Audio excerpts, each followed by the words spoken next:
बंदा सिंह चौधरी की कहानी एक साधारण किसान की है जो लाली नाम की एक लड़की से प्यार करता है। वह लाली का हर जगह पीछा करता है और उसे खुश करने के लिए इंतजार करता है। लाली बच्चों को तलवार चलाना सिखाती है। बंदा और लाली अलग अलग धर्म के हैं, लेकिन बंदा का प्यार सच्चा है। बंदा का एक दोस्त तेजेंद्र है, जिसे वह प्यार का मतलब समझाता है ताकि तेजेंद्र और उसकी पत्नी लाली के घर शादी के लिए जाएं। बंदा बहुत अकेला है, लेकिन गांव में सबके साथ उसका अच्छा रिश्ता है। तेजेंद्र और उसकी पत्नी लाली के माता पिता को बंदा पसंद आता है, इसलिए वे शादी के लिए राजी हो जाते हैं। लेकिन लाली का भाई हरपाल इस रिश्ते को लेकर नाराज होता है, क्योंकि वे अलग धर्म से हैं। लाली भी बंदा को पसंद करने लगती है और दोनों की शादी हो जाती है। कुछ सालों बाद उनके एक बेटी होती है और वे खुश रहते हैं। लेकिन फिर कुछ लोग गांव में आतंक फैलाने लगते हैं और हिंदुओं को वहां से जाने के लिए कहते हैं। बंदा इन धमकियों से डरता नहीं और अपने परिवार की रक्षा करने का फैसला करता है। बंदा बिना डरे अपने घर में चला गया, लेकिन गांव के लोग समझ गए कि उसने किससे पंगा लिया है। वे जानते थे कि कुछ लोग उसे नुकसान पहुंचा सकते हैं। सभी लोग बंदा को समझाने की कोशिश करते हैं, लेकिन उसे किसी भी धमकी से फर्क नहीं पड़ता। वह अपने घर को क्यों छोड़े? यह उसकी जमीन है और वह कोई शरणार्थी नहीं है। कुछ लोग जो आईएसआई के साथ मिलकर काम कर रहे थे, पंजाब के लोगों को धर्म के नाम पर लड़ाने की कोशिश कर रहे थे। उनका मकसद था भारत के नक्शे से पंजाब को अलग करना। वे हिंदुओं और सिखों के बीच दरार डालना चाहते थे, ताकि पहले हिंदुओं को वहां से निकाला जा सके और फिर लोगों को डराकर दबा दिया जाए। बहुत से हिंदू अपने घर छोड़ने पर मजबूर हो गए थे, लेकिन कुछ लोग जैसे बंदा अपने घर की रक्षा करने के लिए लड़ना चाहते थे। बंदा सोचता है कि अगर वह आज अपना घर छोड़ देगा तो कल किसी और राज्य से भी निकाल दिया जाएगा। वह जानता है कि अगर वह यहां से चला गया तो वह हमेशा के लिए शरणार्थी बन जाएगा। उसे यह भी नहीं पता कि उग्रवादियों का आतंक कब खत्म होगा। एक दिन उग्रवादी बंदा के घर धमकी देने आए थे, लेकिन उस समय लाली अकेली थी। लाली डरती नहीं है और जब बंदा उन्हें जवाब देता है तो लाली भी वही जवाब देती है। वे सब अपने घर नहीं छोड़ेंगे। फिर हम बग्गा नाम के उग्रवादी नेता को देखते हैं, जो कहता है कि बंदा सिख नहीं है। बग्गा नाम का एक आदमी पगड़ी पहनकर सिखों को बेवकूफ बना रहा है, ताकि वह खुद को उनके जैसा दिखा सके और सिखों के खिलाफ लोगों को भड़काए। इस भीड़ में लाली का भाई हरपाल भी है, जो उग्रवादियों के साथ मिल गया है। हरपाल के दिल में सिखों से नफरत बढ़ गई है। एक रात उग्रवादियों ने पंजाब में डर फैलाने के लिए एक हिंदू आदमी को उसके घर में घुसकर मार दिया। इससे बाकी हिंदू और भी डर गए। बंदा के गांव के लोग उसे प्यार से समझाने की कोशिश करते हैं और उसका दोस्त तेजेंद्र भी उसे मनाने की कोशिश कर रहा है कि वह गांव छोड़ दे। वे सब बंदा की भलाई चाहते हैं, लेकिन बंदा अपने घर को छोड़ने को तैयार नहीं है। बंदा कहता है कि अगर वह आज गुंडों से डरकर चला गया तो कल उन्हें भी निकाल देंगे। जो लोग डरते हैं वे और भी ज्यादा डराए जाते हैं। लोग पुलिस से मदद मांगते हैं, लेकिन पुलिस कुछ नहीं कर पाती, क्योंकि उनके हाथ बंधे हुए हैं। पुलिस वाले खुद नहीं जानते कि वे अपने घर लौट पाएंगे या नहीं। तभी तेजेंद्र की बेटी मेहर का रिश्ता तय हो जाता है। बंदा उसे अपनी बेटी की तरह मानता है और शादी की तैयारियों में लग जाता है। घर में सब खुशी से नाच रहे होते हैं, तभी उग्रवादियों का नेता बग्गा खुद बंदा को धमकी देने आता है। बंदा यह समझता है कि वह कोई शरणार्थी नहीं है और अपने घर की रक्षा करेगा। बंदा के दादा दादी पहले पंजाब में शरणार्थी थे। उन्होंने यहाँ आकर अपना घर बनाया। बग्गा को यह सब हरपाल ने बताया था। आज हरपाल ने बग्गा की गाड़ी में बैठकर बंदा को धमकी दिलाने लाया है। बग्गा कहता है कि लाली सरदारनी नहीं है, इसलिए वह बंदा को अभी नहीं मारेगा, लेकिन उसे जल्दी पंजाब छोड़ने के लिए कहता है। फिर बग्गा गांव के सभी लोगों को धमकी देता है कि अगर कोई बंदा की मदद करता है या उसके साथ संबंध रखता है तो वह उन्हें भी मार देगा। उग्रवादी पूरे गांव में घूमते हैं और कहते हैं कि कोई भी बंदा की मदद न करे। इसके बाद सभी लोग, यहां तक कि तेजेंद्र भी, अपनी फैमिली के साथ बंदा का घर छोड़कर चले जाते हैं। अब गांव वाले बंदा से बात करना भी बंद कर देते हैं। तेजेंद्र भी अब बंदा से बात नहीं करता। सबको बंदा पसंद है, लेकिन अपनी जान बचाने के लिए कोई भी उसका साथ नहीं दे रहा। फिर भी बंदा हार नहीं मानता और अपने घर नहीं जाता। उग्रवादियों ने गांव को बांट दिया है और तेजेंद्र की पत्नी ने दिलों को भी बांट दिया। उसने बंदा द्वारा दिए गए उपहार और गहने वापस भेज दिए, जो उसने मेहर की शादी के लिए दिए थे। मेहर बंदा की बेटी जैसी है। तेजेंद्र अपनी पत्नी को समझाने में असफल रहता है और दिलों का यह बंटवारा नहीं रोक पाता। लेकिन तेजेंद्र यह साफ कर देता है कि उसके लिए बंदा भाई जैसा है। वह बहुत दुखी है क्योंकि वह बार बार महसूस कराता है कि वह सिख नहीं है। इस सब का बंदा पर कोई असर नहीं हुआ। उग्रवादी लगातार यह कह रहे थे कि बंदा का साथ मत देना। आज बंदा उन लोगों से लड़ने जा रहा था और वह बहुत परेशान था। लाली उसे रोकने की कोशिश करती है, लेकिन बंदा को अब अपने लिए खड़ा होना होगा। फाइट के लिए जाते समय उसकी बेटी ने उसे रोक लिया। बच्ची समझ गई थी कि इस लड़ाई में उग्रवादियों को कम और उनके परिवार को ज्यादा नुकसान होगा। वे लोग बंदा को मार सकते हैं। अपनी बेटी की बात सुनकर बंदा रुक जाता है, क्योंकि उसे अपनी बच्ची की भी देखभाल करनी थी। उग्रवादी अभी भी पंजाब में पोस्टर लगा रहे थे, जिसमें लिखा था, हिंदू पंजाब छोड़ो। बंदा लाली से कहता है कि वह कुछ समय के लिए अपने घर चली जाए, क्योंकि उन्हें उग्रवादियों के हमले का डर था। लेकिन लाली ने कहा कि वह बंदा को इस मुश्किल समय में अकेला नहीं छोड़ेगी और हमेशा उसके साथ रहेगी। रात में तेजेंद्र बहाने से बंदा के घर आता है, क्योंकि वह अब उससे दूर नहीं रह सकता। उग्रवादियों का डर और बढ़ गया है, इसलिए उन्हें एकजुट होना पड़ेगा। तेजेंद्र बंदा को सलाह देता है कि गांव वालों को एक करना होगा, ताकि वे उग्रवादियों का सामना कर सकें। बंदा अपने भाई को वापस पाकर खुश था। तेजेंद्र अगले दिन लोगों को इकट्ठा करेगा और बंदा उन्हें अपनी बातों से एक करने की कोशिश करेगा। जब तेजेंद्र अपने घर लौट रहा था, तो उग्रवादियों ने उसे पकड़ लिया, क्योंकि वे रात में दीवारों पर पोस्टर चिपका रहे थे।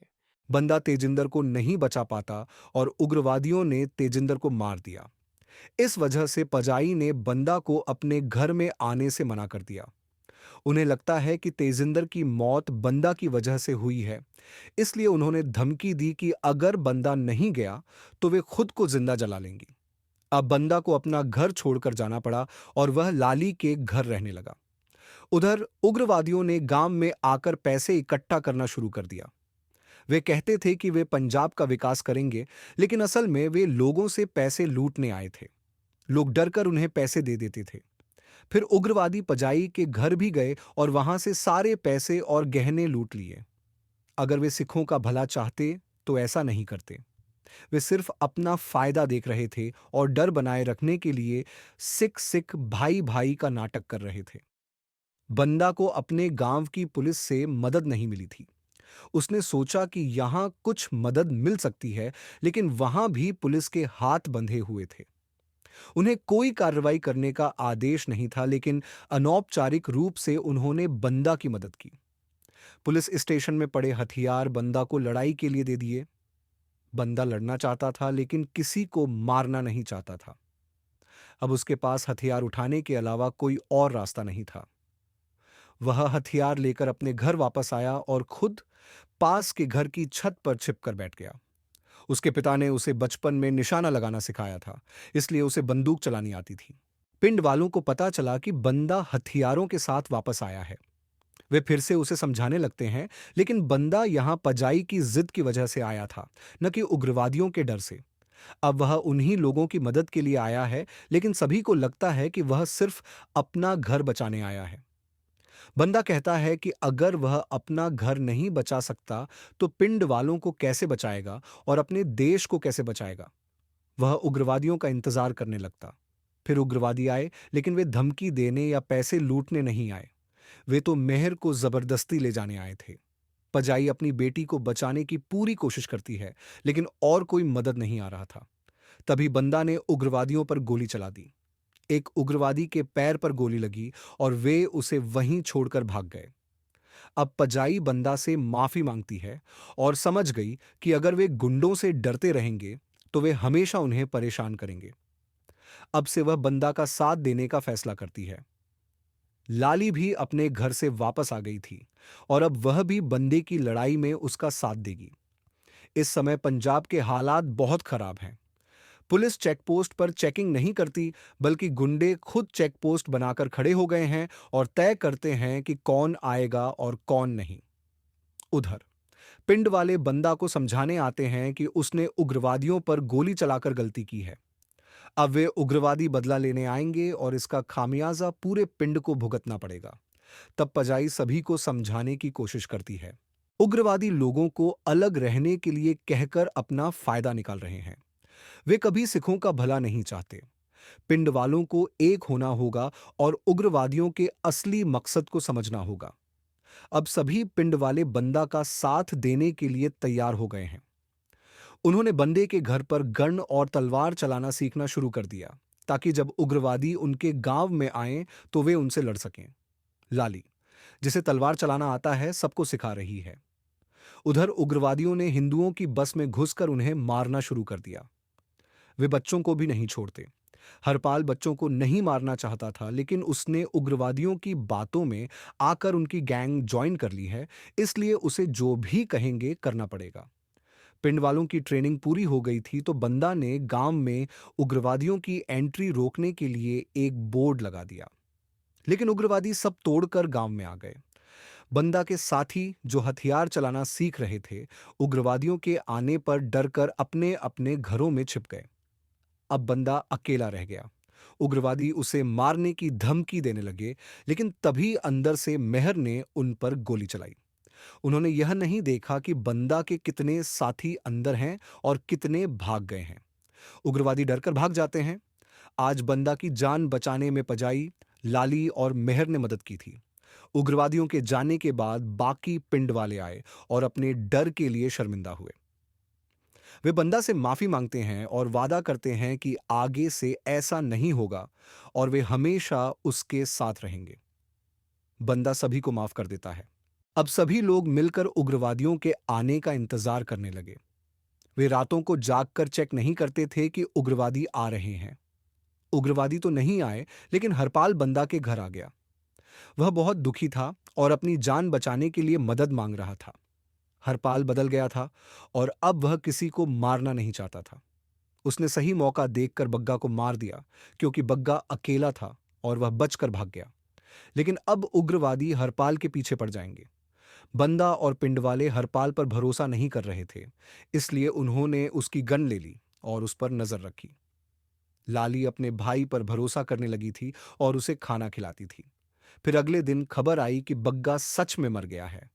किसी ने उसे मार दिया है।